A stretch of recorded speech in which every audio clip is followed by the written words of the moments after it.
Hey y'all, welcome back to the Don't Mom Alone podcast. I'm your host, Heather McFadden, and this is the place where I get to walk alongside you and connect you with people and resources so you know that you don't mom alone. And in this episode number 492, I'm welcoming back to the show the lazy genius, Kendra Adachi.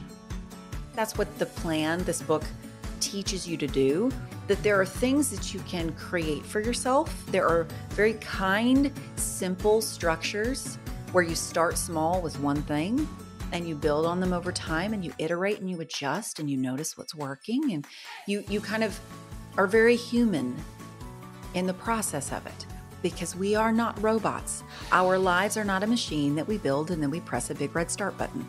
That is not how this works, but that is how the industry sort of teaches us that it's supposed to work. So if it's not working that way, then you're the problem and you're not the problem.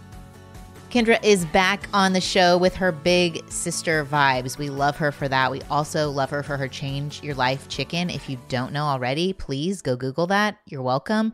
You now have a dinner planned for your week and your kids, your family, everyone's going to be so happy. I told you. So start there. Then she's been on the show twice before. We have those links in the show notes. Fantastic episodes.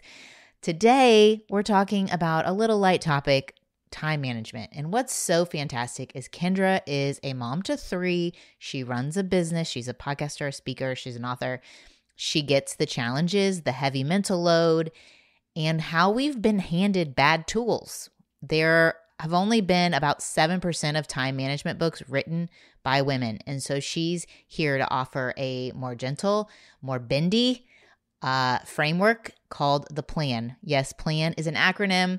And she has so many tips in the book. Y'all, it's a lot of goodness. You're going to want an actual physical copy. I know we do audiobooks these days, but I appreciated the physical copy that I could mark up and go back to and reference. So kind. Always full of grace. I love a good conversation with Kendra. Her name fits her so well. Lazy genius. She is a genius about what matters and lazy about what doesn't. So let's get right to it. Here we go. Oh, it's always so fun, Kendra, to be with you. We're singing, we're dancing. I know, we're having such a good time. I'm so happy. I'm so happy to be here. I always look forward to talking to you. Thanks for having me on. Well, my brain doesn't work like your brain and I want it to more. And so I love any time I get because it helps me love my brain. You know what I mean? Yeah, that's right. I do. We don't all need the same brain. What a terrible way to live. That would be horrible. But I know we're probably the same age, but you give that big sister energy, you know? Mm-hmm. So we love your voice in our ears and thank you. On the Instas. But we were laughing before we got on, and I'll tell the people because I hate when hosts are like, we were talking earlier. Right. We aren't going to tell you all we were talking about, but we were talking something really good. That I was reading your book, making notes, and it just happened to be on the paper that was next to me, and I'll hold it off. No one's going to see this, but it says, make it happen, an exclamation point. And It has these 3 sections. Super important. That's the biggest section. Then do this. Chill. This can wait. There are different sections on the notepad. Mm-hmm. And you said. Well, I said, I think chill could come sooner. Maybe chill needs to come first. Because make it happen is like a very important, that phrase is actually something I use in this new book, but it's the last thing. It's the last of 4 things. Don't make it happen first. That's too much work. We got some other stuff to think about first, like chilling and like what matters today and all of that. So there's nothing wrong with making it happen, but maybe don't yell it at yourself like right when you get up in the morning through colorful paper. That just feels like a lot of pressure. With a cute arrow. And, I know. It's adorable. It's an adorable notepad and I would super use it. But probably in the dollar section of Target. I don't know. They get you there. They get you there. They do. Okay. And yes, we're talking about time management today, moms, because we're going to talk about why. That's life, right? Isn't that what it is? But I also love that you called it energy management, or somebody you quoted called it energy management, which feels better. It does feel better. Yeah, that was Kate Northrup, who wrote a book called Do Less. I believe that's the name of her book. And she's Make it happen or do less. Yeah. Or that. That's good too. Yeah. She wrote a book that focuses a lot on energy, especially like hormonal energy. But when I read that phrase in her book, and this was several years ago, like, oh, we focus so much on managing time, but we also need to manage our energy. And I think we need to manage things like expectations. And there's lots of other things other than time that need to be thought about and managed and kind of like put in their proper place.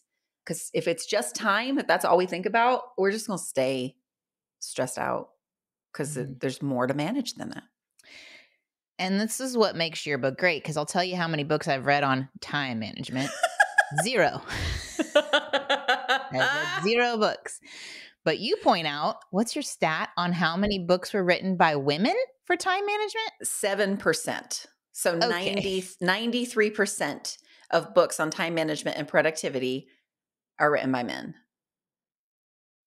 We're just pausing. I was gonna say that's an important pregnant pause. So important. Necessary pause. Yeah, that's a startling statistic. And even some of the time management books that are written by women, because I'm the opposite of you. I feel like I've read every single book that's written. I was going to say, I was like, oh my gosh. There are people listening that are more like me, and there are going to be people like you that have read the 93% and they're holding themselves up to an impossible standard. It's the worst. Yeah. So of even the ones that are written by women, it's sort of like, it's either, this is a generalization, right? But the tendency of books written by women in this genre are either, this is what I do, this is how I structure my day, and this works for me.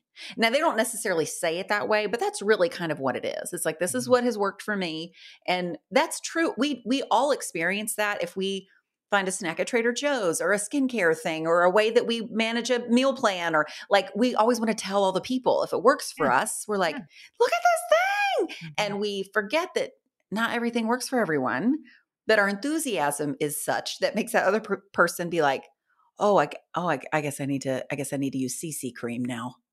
And I never have before, but she said it was great. So, okay. So I think that's one of the vibes of time management books written by women is, this is how it's worked for me. Maybe it'll work for you. There's a place for that for sure. And then the other one is kind of like, it's books that are helping us figure out how to manage things like in the cracks. And I'm like, I think the whole house is broken, y'all. I don't want to manage in the cracks. Like, can we build a house where there are no cracks? Can we manage our time and approach time and expectations and energy and what it means to be a woman in particular when it comes to doing all of this and living life? Can we actually build a new house where we're not trying to do what we need in the cracks? That just feels like a bummer. So this is a paradigm shift book, everyone. Yeah. I mean, if y'all open it and you're like, okay, she's going to give me 3 steps in the first chapter on what I need to do with my calendar and my planner. This is not that book. No. But the first half is a new way to see, is how you describe it. A new way to see, a new way to build the house, a new way to kind of take a deep breath, reset expectations. Because you're right. Like, for women, I think in particular, there's the actual load, like the actual things.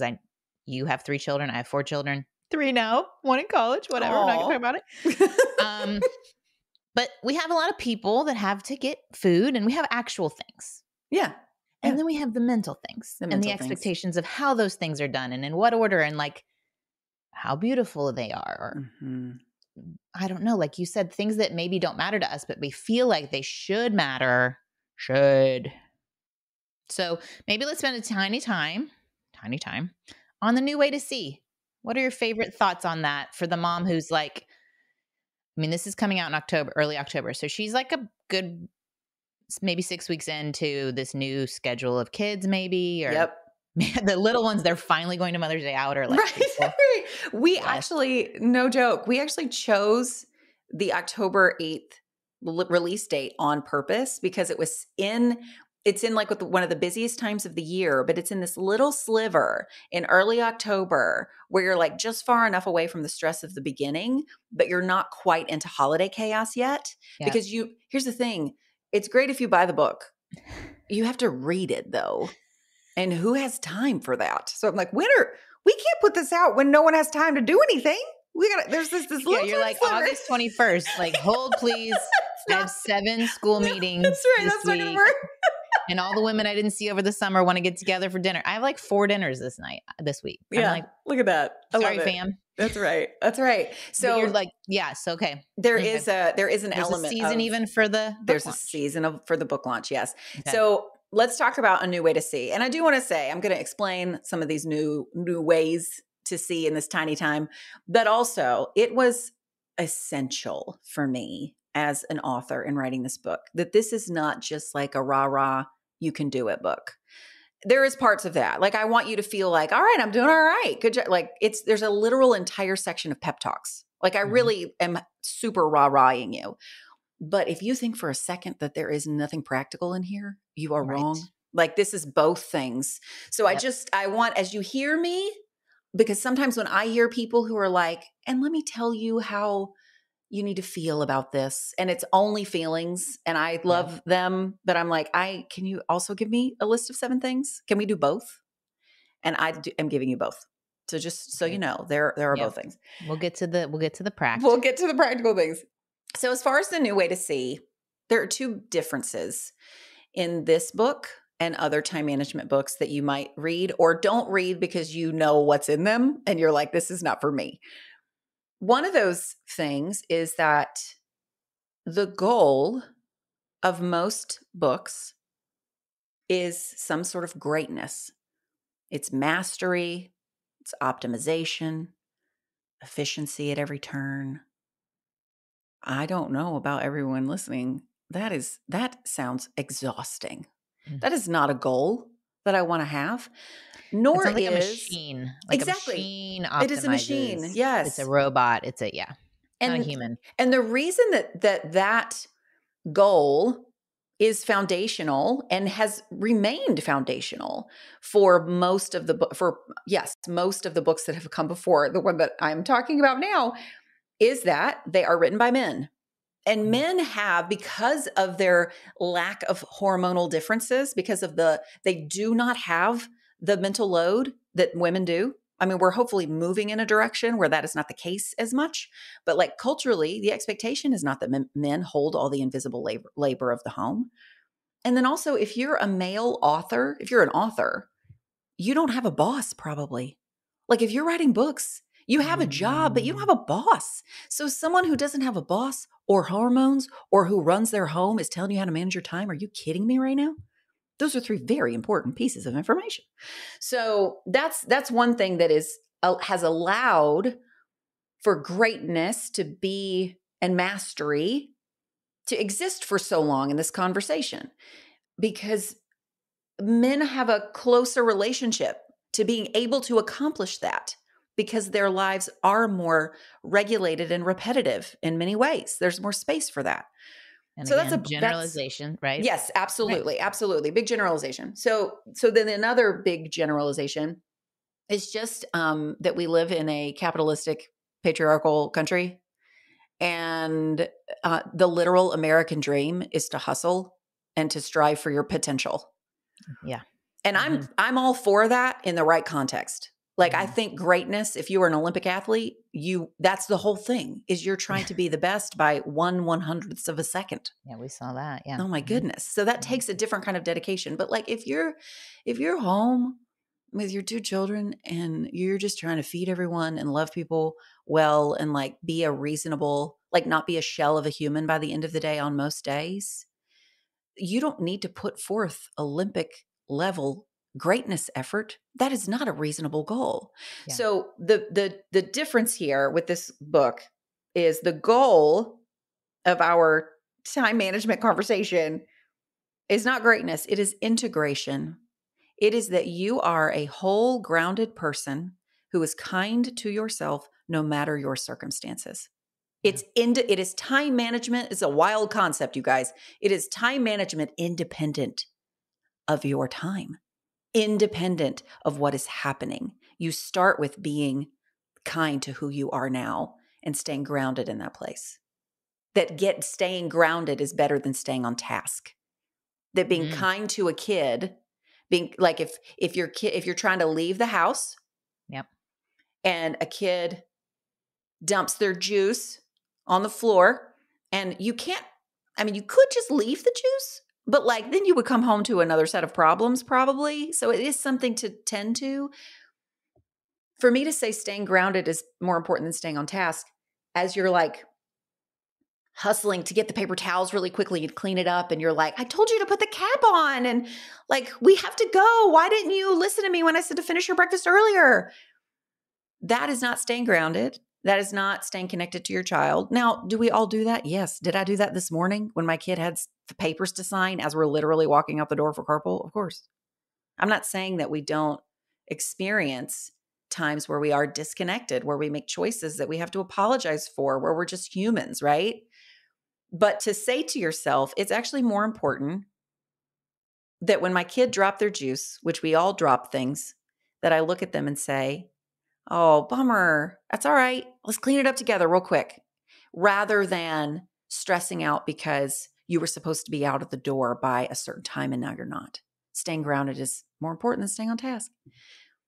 And that's that's a whole different way of looking at our lives and how we manage our time. And okay, one thing that happens when you're in my stage, which is whatever it is, perimenopause, I don't even know, is hair loss, okay?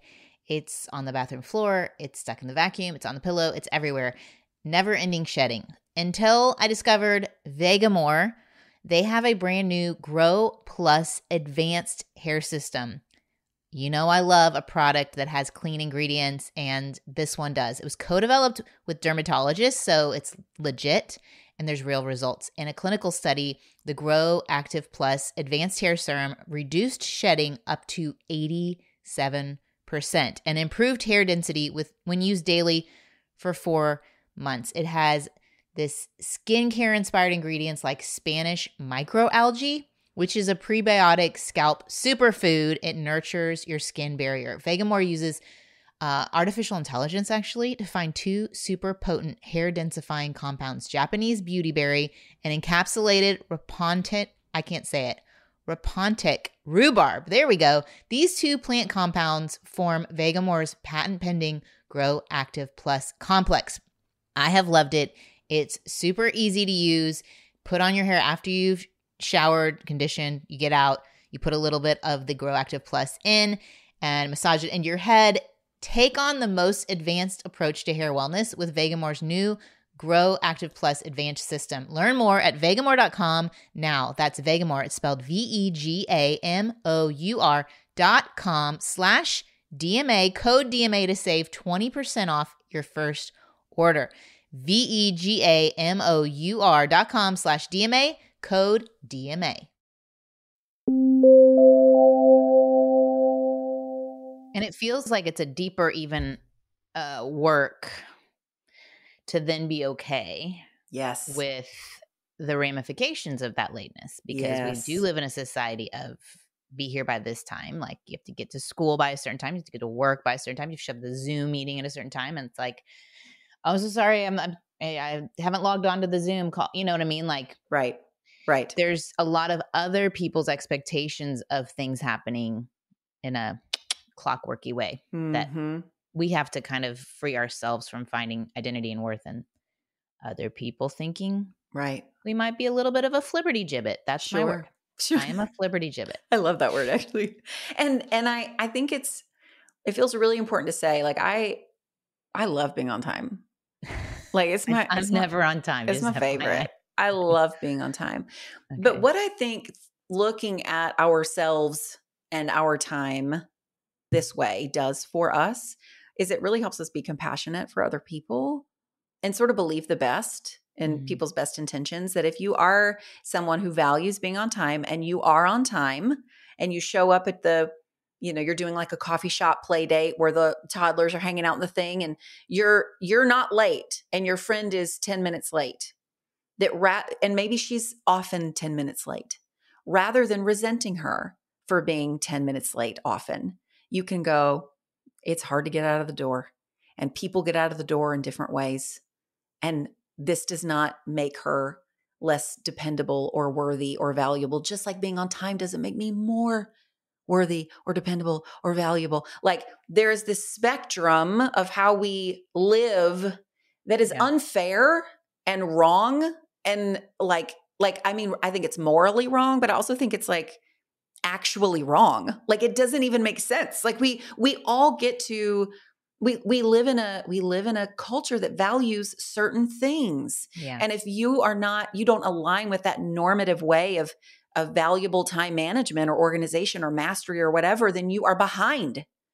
You're doing it wrong. And that's just not correct. That is not correct. We can make a different way of seeing ourselves and our time and be kind to ourselves and each other in the process of that. Yeah.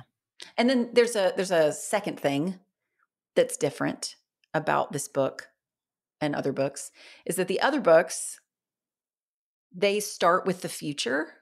They start with like, well, what do you want your life to look like in 20 years? And I'm kind of like, I have to look at my calendar to know what tomorrow is, sir. Like, so real. Can we not? Like Can when the mom asks you, like, what are you doing on Thursday? You're like, I got today. And I got maybe tomorrow. My mind wraps a little bit around. That's if right. I look at it before I go to bed, I might be okay. That's right. And I think that we need to honor that. I think that makes me want to cry even saying that. It's like, I think that is the primary energy that exists for moms. This is a show for moms. The book I wrote is not just for moms. It's for everyone. It definitely will resonate with moms. But like for the people listening right now, the productivity industry really does not honor how your life works. You can't think about what's happening in 20 years, 10 years, 5 years and reverse engineer your greatest goals and break them down for today. That is just not reality. It doesn't mean you're not allowed to dream or have goals. You can or can't. There's full permission to have big dreams or small dreams or no dreams, just a dream to take a nap today. Like it's totally, totally fine. But if you have a whole, like shelves and shelves, thousands and thousands and thousands of books, that the goal is mastery and greatness, and the place that they begin is the future, but you're just like, can I just be a person today?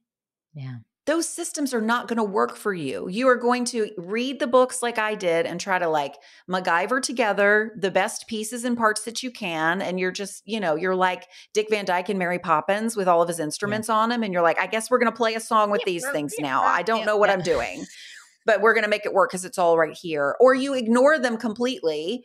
And that's kind of the lazy genius spectrum, right? Is that you try to be like, all right, well, I got to figure this out with the best tools that I have. So I'm going to be Dick Van Dyke with a one-man band. Walking around, everything I do is multifaceted here, multitasking all the time. That's exhausting. Or you swing the other way, the full lazy way, where you're just like, messy hair, don't care. I don't care about a thing. Da, da, da, da. But actually, you do care about some things quite deeply, but you don't feel permission to care about those because you feel like it's all or nothing. And so you see what I mean? We need a different house. We've been living in the wrong house. And I think for moms, like, if I could sit down and plan out my energy, my time, my list, and I'm the only factor, done. Oh my goodness. What a world. What a world. But the moms listening are like, I remember the day when like it's nap time and like someone upstairs says I pooped and then this diaper falls down from the ceiling to the first floor and the kid's running in circles and I'm like, don't step in the poop, and I'm holding a baby on my hip and then like that's nap time. So that's technically nap time. Yeah, like, that's what right. If I had there wasn't Zoom back then, but like what if a Zoom starts in 15 minutes and I gotta clean the poop and I gotta put the kids in and like chaos. This is not time management where I am the only boss in the situation. Right. We have to be bendy. We have to be flexible. Yes. And we have to adapt because we have, or rando call from the kid that's you got to pick them up from the school because they're sick or like. Right. Our toilet's running. I'm like, okay, Bruce, like order the plumbing kit. Okay, I'm going to order the plumbing kit. I have a new to-do item. You know what I mean? Like I do. It never stops. It's not like a fixed plan that we can just be like, work the plan. I am master of plan. Do you remember when you went to the mall? Oh, yes. And you would get your Cinnabon and you would like walk around and go to the jewelry store and all the things and Bath and Body Works, but you would pass the big sign of the map of the mall, right? Yeah. And it had the entire layout. It had all the stores categorized. And then it had a big old red dot that said, you are here. Mm-hmm. And I loved that thing. And also, I think we tried to make our lives look like that thing. That we see everything at once. This is here, this is here, this is here, done. This is where I am, and we're off. Here is our path. And that is not reality. That is not reality. That doesn't mean that you are always reacting. You know, there is a place. That's what this book teaches you to do, that there are things that you can create for yourself. There are very kind, simple structures where you start small with one thing and you build on them over time, and you iterate and you adjust and you notice what's working, and you kind of are very human in the process of it, because we are not robots. Our lives are not a machine that we build and then we press a big red start button. That is not how this works. But that is how the industry sort of teaches us that it's supposed to work. So if it's not working that way, then you're the problem, and you're not the problem. You're not the problem, everybody. You're not the problem. Big sis Kendra says it. It's true.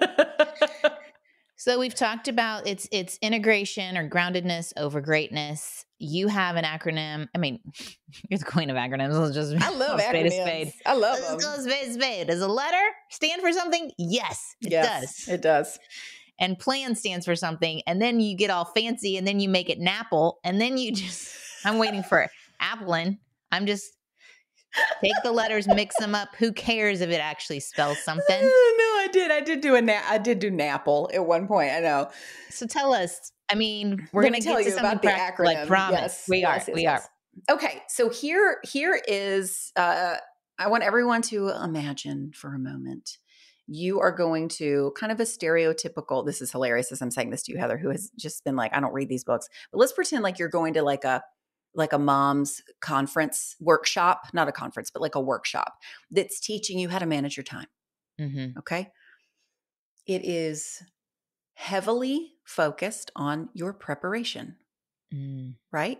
On what you're doing before the thing happens, on the systems that you need to build ahead of time.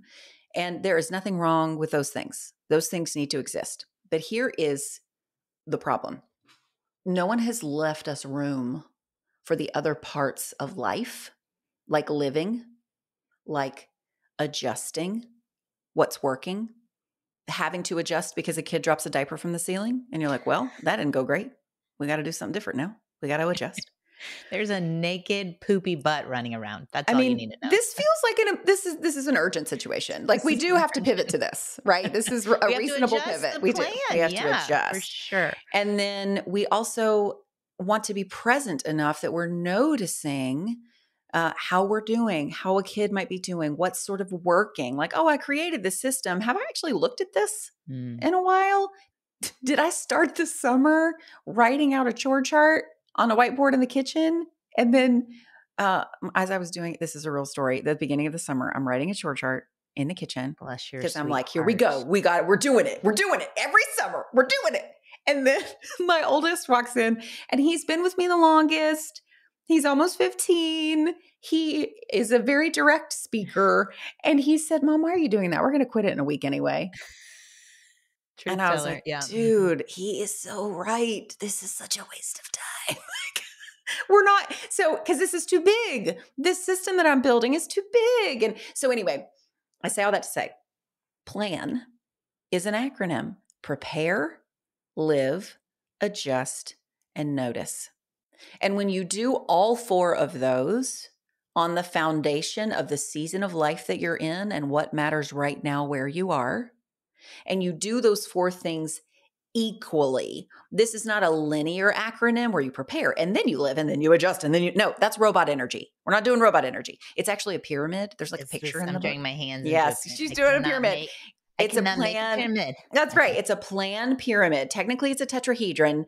Okay. But plan tetrahedron sounds dumb. So plan pyramid. The base of this pyramid is what matters right now in the season that you're in. That is the foundation of everything. Because if you try to make decisions that are independent of the fact that you are in a season of life where poopy diapers fall from the ceiling, you are already going to be distracted, Yeah, discontent, frustrated. overwhelmed, Mhm. all of it. You have to name the season that you're in and name what matters where you are. Okay. Then, so that's the foundation. Imagine it's a triangle foundation, right? Then the three sides of the pyramid are prepare, adjust, and notice. And you do all of those in with equal energy. Preparation does not get a bigger side because then your pyramid will fall over. They work in equal measure. You notice and you adjust the value, you guys, the value of adjusting something small. It's like we're told, we've been taught that, yeah, it's set it and forget it. And so if you set something and then you adjust it, that means you did it wrong to start with. And that is trash. That is not true at all. Adjusting is an equal part of the process, just like preparation is. So the three sides of that pyramid are prepare, adjust, and notice. And then the point of the pyramid, both mathematically and theoretically, is to live. It's to live. That's our whole point here. It is not to serve an invisible future. That is not the point. Or for personal greatness. Exactly. The point is to be who you are as you are today. That is the literal point of all of this. And that's where you start. Again, it's not that you can't have goals or ambitions or like want to be great at something. It's not that greatness as a whole is bad. Like if you like, I want to be a great author. Like that matters to me. Kendra, you are. Oh, thank you. Thank you. That was not like I'm just gonna backhanded compliment there. Yeah, no. But that's a goal that you would put energy towards. Like Absolutely. it's not like you're sitting back, like you said, and going the lazy route and you're just like, not going to do anything. Right. You have a desire to live this out. Absolutely. Yeah. But if I begin the setup of my days and begin with a posture in my soul of, I have to be a great author. I have to be a great author. I have to be a great author. I'm not going to be a great author and I'm not going to be great at anything. I'm not going to be good at anything. I'm not going to be present anywhere because I'm so focused on an invisible future that I really cannot control. So instead, when people ask me, you know, it's a question when you're like launching a book behind the scenes. It's like, okay, so what's your goal here? What are your goals for this book launch? And my goal always, my primary goal always has been when it gets done, when it's all over, I still want to feel like myself. I don't want to have to take a 2-week vacation because I ran myself into the ground. I just don't want to do that. The success of this book, I'm going to work hard. I'm going to work hard. I'm going to spend time in appropriate ways and I'm going to show up and I'm going to do my job. But I'm not going to, my book being 3 slots higher on the Amazon bestseller list or whatever at the expense of myself. Yeah. That's not worth it. I ain't doing that. I'm not doing that. So we start with who we are, where we are. And then when everything flows from that and we have this equal sharing of energy, of permission to not just prepare, but to also adjust things and to notice how things are going in the moment and being present where we are and paying attention to the season we're living in. Like that's the house. That's the house. Because you're not actually trying to fit things into cracks because most of the time the things that are taking up space don't matter as much in the season that you're living in. Or you can recognize like, man, I don't have help. Like if you're a single mom, that is so hard. And if someone is telling you that you have to have that life machine where you press the button and everything goes and you're like, I can't even get through one day without a metaphorical or literal poopy diaper falling from the ceiling, then you feel like you're doing it wrong. And I'm telling you, you're not doing it wrong. They've built the wrong house. And it's the only set of houses. It's like one subdivision. It's one neighborhood that we've all been living in from a time management perspective. And I'm just like, hey, no, we've got a different house we can live in. And there's just it's a deep breath. It's contentment.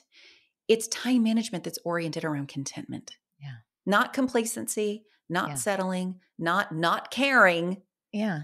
Or comparing and falling short of, which is what we can do. Like for the mom, that this isn't the season to rinse all your vegetables in vinegar and put them in cute little containers in the fridge that the Instagram told you if you're going to prep your week for your family. You gotta do that. Better do it. I know. And let's be real. It is great content. every fun to time it watch comes all the through, I'm like, clipping and it is. all It's the so sound, the ASMR. satisfying. Yeah. It's so satisfying. But you're right. Everything It's in like, its place. you don't have to do that. It's not that choice is wrong for No, everyone. that person's not a problem. She's not a No, problem. she's not Let a her problem be. at all. Let her be. Let the home edit people edit all the homes. I I don't care. But maybe that's want not that. for you. I want that on her shirt. Let them edit all the homes.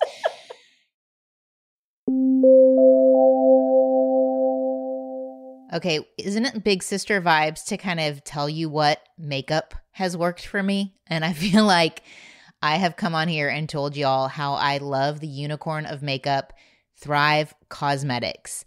I've told you about their viral tubing mascara. I've told you about how I love that they are the company that is 100% certified vegan, cruelty-free, zero parabens, sulfates, phthalates, and how they donate to 8 major causes, including those impacted by cancer, domestic abuse, veteran, and education organizations. Now, some other fun things, especially with fall coming up. I don't know if y'all change your makeup for the season. You know I've had my colors done, so I try to stick with the colors that work for my skin tone and my hair. But I have been loving their Brilliant Eye Brightener. Here's what they have: 17 buildable shades. So you can choose whatever shade. I saw another Instagram video. This one was telling me that I needed to pick a shade, one shade lighter than my skin and one shade darker than my skin. And the lighter one can go into the crease in my eye and on my eyelid. And the one darker goes up onto my eye, kind of just below my eyebrow. Anywho, with the Brilliant Eye Brightener by Thrive Cosmetics, you could choose the shade that works for you. Maybe it's Stella. Maybe it's Tracy. I don't know. You get to go pick. There's even a metallic shade that you could put all over your eyelid and blend in with your finger. You could even do a little easy smoky eye. Whatever you want to do, Thrive Cosmetics has you covered. It's this great highlighter eyeshadow combo. It makes your eye look effortless. So spice up your fall look now with Thrive Cosmetics. It's luxury beauty that gives back. Right now, you can get an exclusive 20% off your first order at thrivecosmetics.com/DMA. That's Thrive Cosmetics, CAUSEMETICS.com/DMA for 20% off your first order.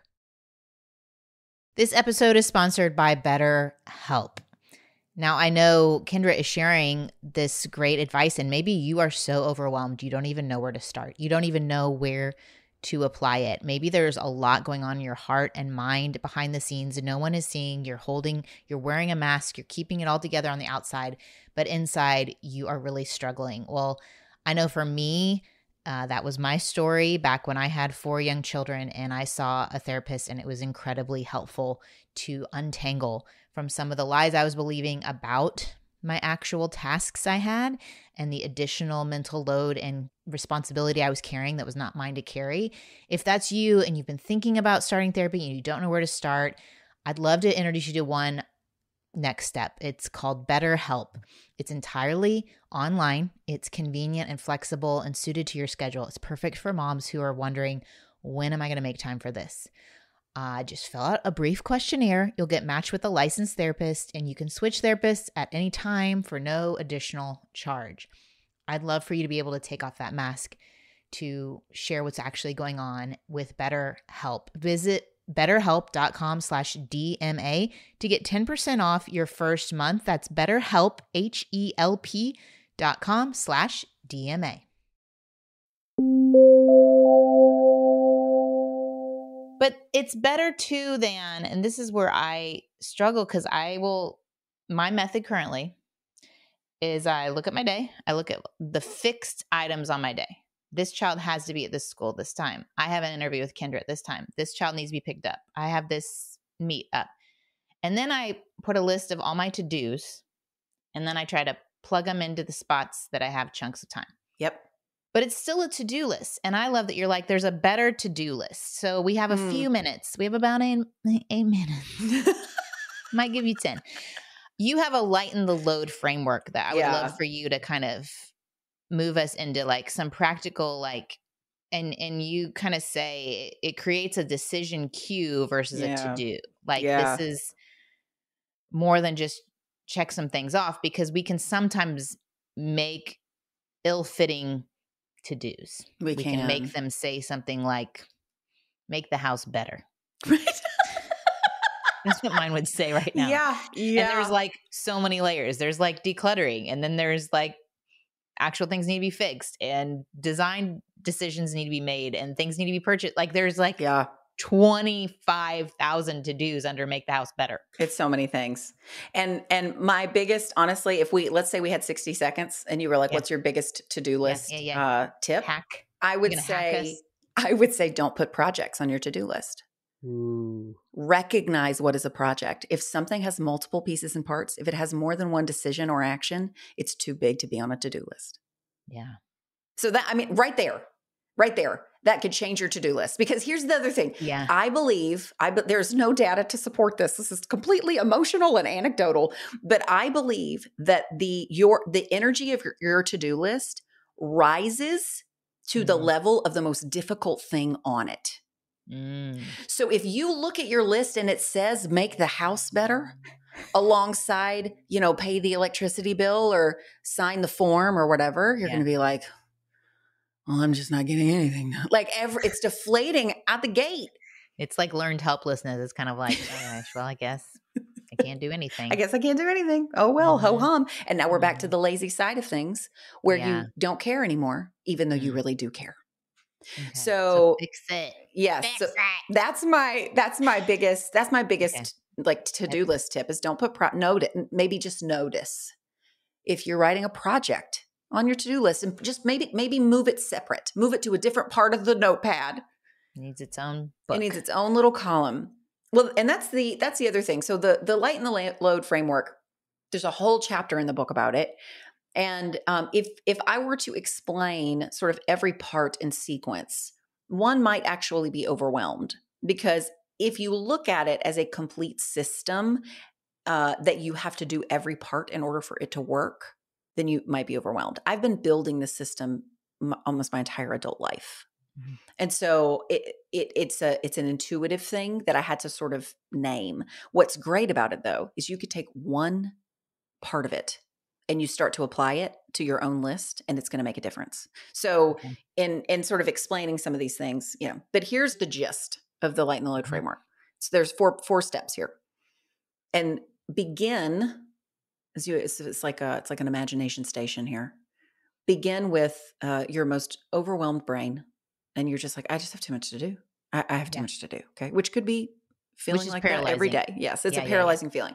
Mm-hmm. So when you have that energy, here's the order. And we go in the right order as lazy geniuses, because the order really does matter a lot of times. It's not that you're doing the wrong things. You just might be going in the wrong order. Like the notepad where you're chilling at the end. Well, you might be too tired to chill at all. So we need to make chilling earlier. Okay. So here's your order. You make it visible, make it matter, make it smaller, and then make it happen. Yeah. If you start with make it happen and you look at your whole list, or it's in your head, or you're like, wow, what do you mean? How do I? And then you're paralyzed. Yeah. So I like to start with making it visible. If you are feeling overwhelmed, this is why I love a good brain dump. I love getting out a big old piece of paper and just being like, what's going on? What's on my mind? Just get it all out there. Put it in its place. Okay. Mm-hmm. But that is not your to-do list. No, man. That's please, everyone. That is not your to-do list. Okay. What you do from that is you pull out what matters most. You make it matter. Or you decide, you know what, this actually doesn't matter that much. Or I could give this to someone else to do, or this could wait for later, or, whatever. And then you make it smaller. You make those items smaller. If you notice, like, oh, that's a project. Like, friends, listen to me right now. If you write, buy Christmas presents on your to-do list, I would like to come to your home and give you a big hug and then a really giant pep talk that is a terrible, terrible decision. Do you know how many decisions and tasks are under that? But that's what we write on our to-do list is get Christmas presents or get ready for school. Oh, man. Or buy school supplies. And you're like, but do we have all the lists? Are we going together? Are we waiting till after open house? Do we have anything already in the house that we could use? There are so many things that are too big to be on our to-do list, which is why make it smaller is on there. And then you can make it happen. Then you make it happen. Once you have these smaller pieces, it's easier to make it happen. I think that there are a couple of different kind of approaches, I guess, to making it happen and putting things in their place. And this is why if you just hear me talk about it, you're like, oh, it's another set of 4 things. Oh, no. But if you're reading the chapter, you're like, oh, I get it. But like there are 4 different ways that you can organize your to-do list in order to make it happen. If you organize it by urgency, I call that now, soon, later, never mind. So you look at your list and you go, okay, what's now? Now doesn't have to be in this exact moment or even today, but it's the first part. Right? Yeah. It gives you freedom that if a poopy diaper falls from the ceiling, that if something doesn't happen today, that's okay. Now can also be tomorrow. It's just wherever you are. Okay. So now, soon, later, never mind. It's it's triaged by urgency. Yeah. The second one is called What's in the Tank? And that's organized by energy. If you are on your period. I was just going to say, listen, y'all, there's a whole chapter on your period. How many time management books? How many? No, not many at all. I will tell you on the Don't Mom Alone podcast, we did do a whole episode with Mary Van Geffen on parenting based on your cycle. Yeah. Because same kind of thing, same kind of energy. There's certain parts of your monthly cycle you should not be correcting behavior. Right. Not the best matchup. That's right. Same. Yes.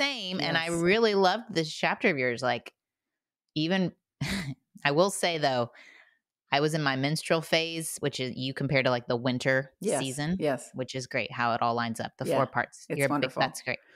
Was the move-in day for my son to college. TMI, y'all. TMI. No. The day you want to be in bed with your jammies, with a hot tea and a book. I am moving my oldest child into college. Which is already exhausting. Emotionally exhausting. I mean, there were all these like things that could go wrong because I've never done this before. Right. So there are, it's great to notice your energy that happens with cycling, but at the same time, there are things I can't be like, hey guys, can we push this back? This 1 week, I'll be in a lot better place. That's like right. If we could just sign him up. Right. I know you'll miss rush and it's fine. Right. Right. So our parts of our lives we can control and we can't control. That's absolutely right. In there. Yes. Yeah. I'm so glad that you mentioned that because it's you can try if you have the ability. Yeah. For something. Yes. If it's within your control and ability to move something that is a little bit more like detail oriented into a time where you're already going to be naturally detail oriented. And what's that time? The detail oriented is, well, there's some in the luteal phase, but like I think about one of my favorite sort of examples of paying attention to your energy is when you're ovulating, because like biologically, this is when you're like, I am ready to reproduce. Let's do this. And so you are just at your fullest self. You're like, here I am, let's do it. And it's not that you're like, it's not that you are a different person or that you walk into a room loud. It's that you are your truest, deepest self, that you are confident in who you are. And so that's why I'm like, hey, ladies, because that's not something that we sort of experience or told it is okay very often to like embrace when we're feeling the most ourselves and the most confident in ourselves. But like if you're ovulating, and you're like, man, I wish I was going out with somebody tonight. I wish I was going to having one of those dinners with all my friends. A girls' night. Yeah. Move the girls' dinner if you're able to move the girls, or just start a spontaneous one. Exactly. Be like, hey guys, I'm going to whatever. We're going to get dinner, 6:00. Who's coming? But if you are menstruating and you're like bedtime and you look at your calendar and you have 4 girl dinners that week, you got to tell some of those girls you can't come. Yeah. Or to be like, hey, can y'all bring dinner to my room? Can you come sit on my couch with me? We could do that. Out night. Yeah. Watch a Drew Barrymore movie. Like if you can pay attention to your energy, do it. Okay. Second one, I'll do this fast. The third one, the type of to-do list organization you can have from your big list is all together now.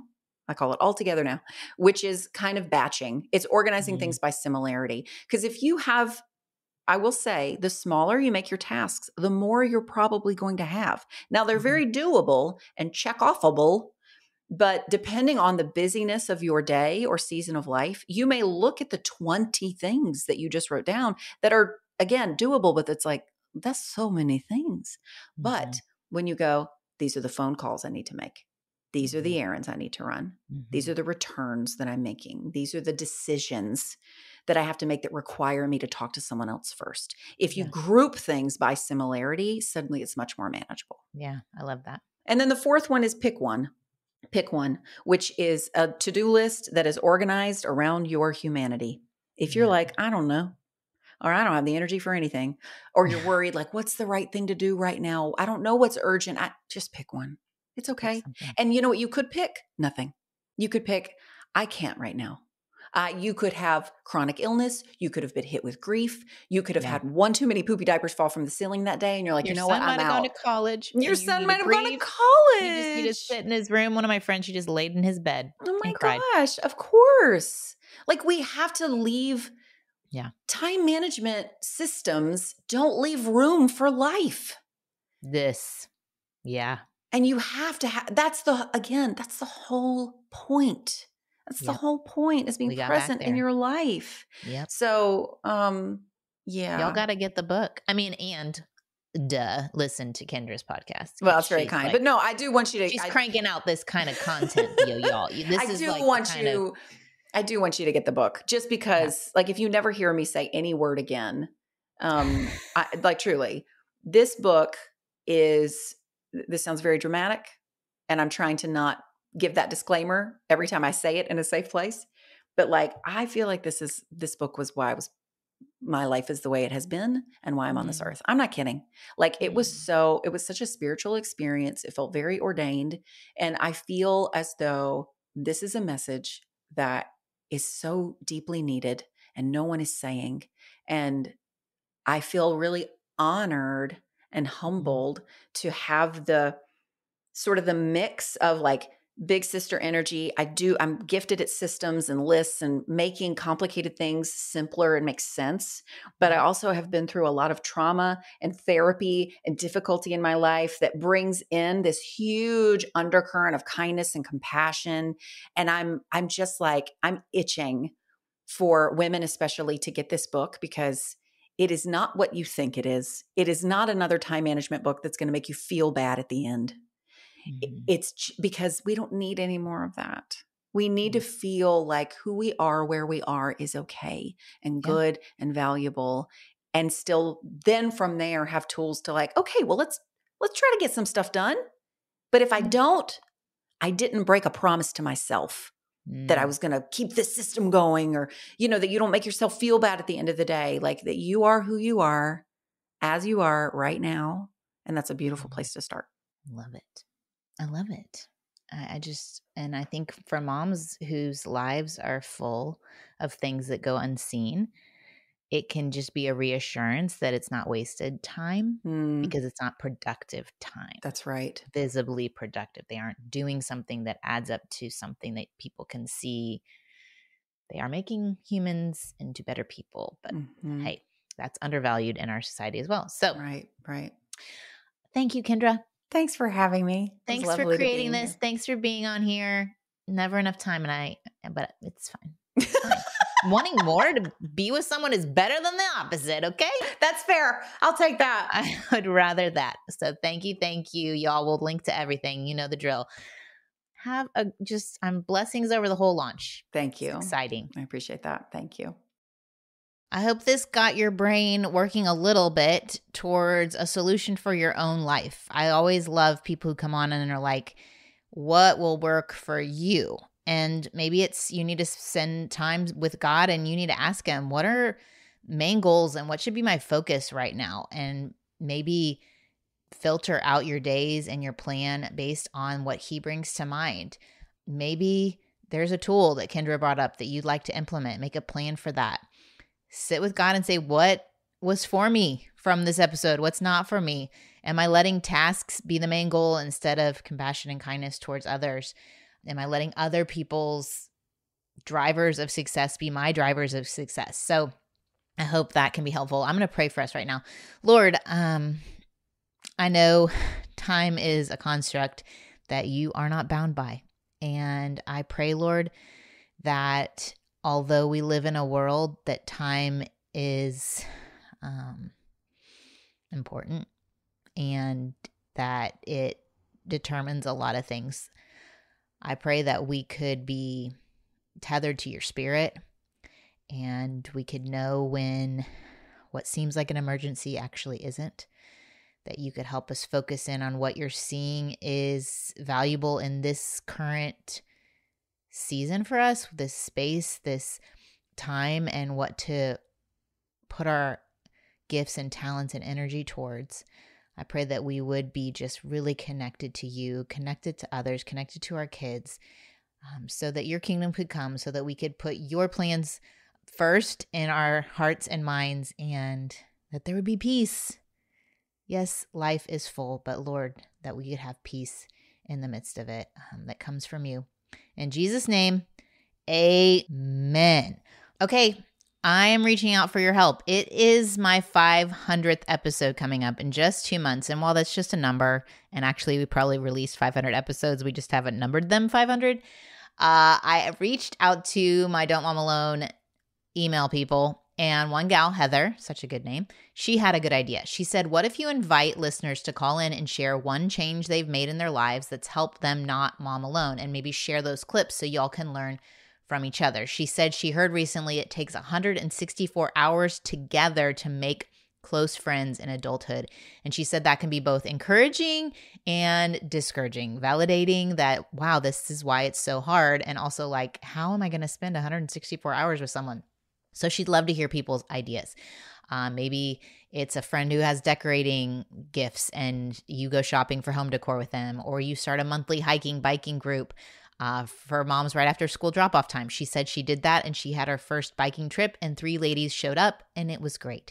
So if you've done things like that, or maybe it's another change you've made based on a guest that you've heard, I'd love to hear those. If you could just call this phone number and leave a voice message like you would anytime, it's 972-863-1229. 972-863-1229. To call that number, you'll get a little message from me. You leave a voicemail, and basically by doing that, you're being okay that we will maybe share it in the 500th episode. Would love to hear from you. Thanks, y'all, for joining me. Thanks for sharing with your friends, leaving reviews. All that helps. I will see you back here next week. Adios. I hope you enjoyed this episode of the Don't Mom Alone podcast. If you're wanting to connect with more people and more resources to help remind you that you're not alone, head over to don'tmomalone.com. That's where you'll also find show notes with any links mentioned by our guests. Most importantly, I want you to know the good news, the great news that you're not alone because God has promised to always be with you. With faith in Jesus Christ, the one who died for you and rose again, Jesus said when he left, he was going to leave a helper, a comforter, to be with us.